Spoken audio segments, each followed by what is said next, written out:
مشرق وسطیٰ اور پوری دنیا تک کس طرح پھیلی ہوئی ہے. After the break.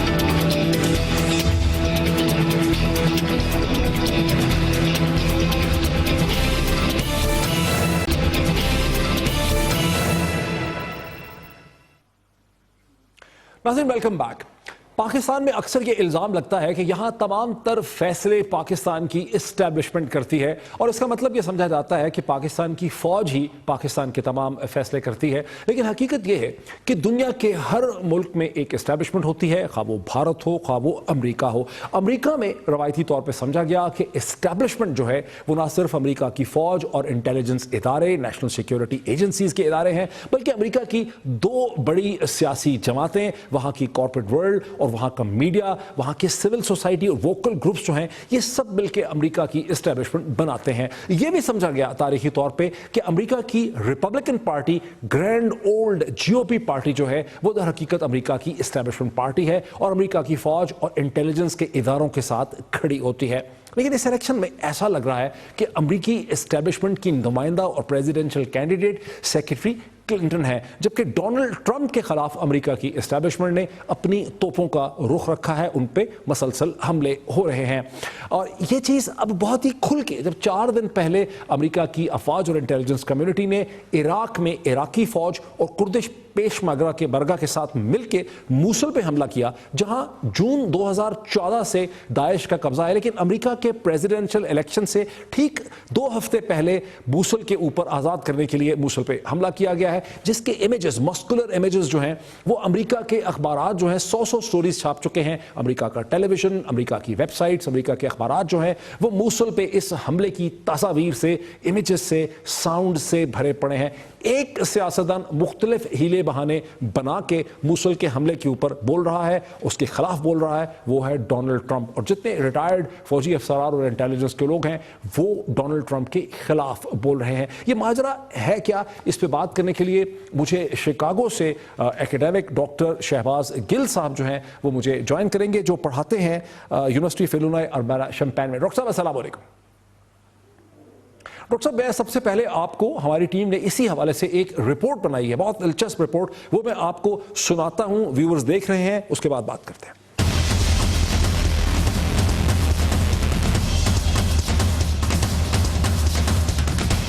ہم پاکستان میں اسٹیبلشمنٹ کی بات کرتے ہیں, لیکن یہ بات صرف پاکستان تک محدود نہیں. دنیا کی سب سے بڑی طاقت امریکہ میں بھی کچھ ایسا ہی معاملہ ہے. امریکہ میں تاریخی طور پر اسٹیبلشمنٹ ریپبلکن پارٹی کی حامی رہی ہے, اور جب امریکہ میں ریپبلکن پارٹی برسر اقتدار آئی, امریکی حکومت کو اسٹیبلشمنٹ کا بھرپور تعاون رہا ہے. اور جب بھی ڈیموکریٹک پارٹی برسر اقتدار آئی, امریکی پالیسی اور اسٹیبلشمنٹ زیر طاق رہی, اور امریکی افواج نے دنیا کے کسی بھی حصے میں نئے محاذ جنگ کھولنے سے اجتناب کیا. International troops will continue to train, advise and assist the Afghans and fight alongside them when needed. But we will shift into a support role as Afghans step forward. As we do, our troops will be coming home. حالیہ امریکی صدارتی مہم میں Republican party کے تمام امیدوار جن کو امریکی اسٹیبلشمنٹ کا تعاون حاصل تھا, وہ ریپبلکن پارٹی کا صدارتی ٹکٹ لینے میں ناکام رہے. سب سے پہلے جیب بش, جن کے والد جارج ڈبلیو بش اور بڑے بھائی جارج بش بھی امریکی صدور رہ چکے ہیں, وہ بھی امریکی صدارتی امیدوار ڈونلڈ ٹرمپ کے سامنے کھڑے نہ رہ سکے. دوسرے نمبر کے نمایاں امیدوار ٹیڈ کروز, جن کو اسٹیبلشمنٹ کا حامی سمجھا جاتا تھا, وہ بھی ڈونلڈ ٹرمپ کے مقابلے میں نہ چل سکے. یوں ہلری کلنٹن اور ڈونلڈ ٹرمپ صدارت کے لیے ایک دوسرے کے آمنے سامنے ہیں, اور امریکی صدارتی انتخابات کی مہم اس وقت دنیا کے لیے ایک تماشا سا بنی ہوئی ہے. اب تک ہونے والی انتخابی بحث امریکی حکومتی پالیسی کی بجائے امیدوار اور ان کے حامی ایک دوسرے کی ذاتی زندگیوں کو اچھالنے میں مصروف ہیں. امریکی اسٹیبلشمنٹ تاریخی طور پر ریپبلکن پارٹی کو سپورٹ کرنے کی بجائے ڈیموکریٹک پارٹی کی امیدوار ہلری کلنٹن کو سپورٹ کرتی نظر آ رہی ہے. یہی وجہ ہے کہ آئے دن ریپبلکن امیدوار ڈونلڈ ٹرمپ کے جنسی اسکینڈل سامنے آ رہے ہیں, اور امریکی جریدے اور اخبار بھی ہلری کلنٹن کو سپورٹ کرتے نظر آ رہے ہیں. اسی اسٹیبلشمنٹ کے زیر اثر ہم دیکھتے ہیں کہ امریکی حکومت ایک دفعہ پھر سے محاذ جنگ میں داخل ہو چکی ہے. یہ نیا محاذ موصل عراق میں امریکی انتخابات سے کچھ دن پہلے شروع کیا گیا.